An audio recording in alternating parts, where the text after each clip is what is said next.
During the 4th Street Kings Autocross Challenge 2023, 21-year-old Elhannan Jason Syiem had secured first place at the rookie category that was regulated by the Street Kings Club, Dimapur, that was held in Nagaland on 28th and 29th April 2023.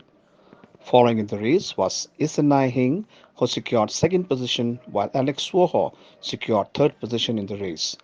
In the female category, Chelsea Bisat secured first position while Esibu Chupo won the second position in the race. Meghalaya's Noche Aran Chimikasa M. Sangma emerged as the third position winner during the championship.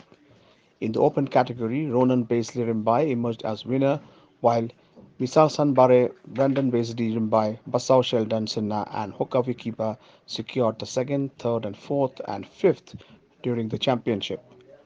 At the SUV category, Anish Sangma became the winner, while Larry Mukim and Ruchisi Marak won the second and third position respectively.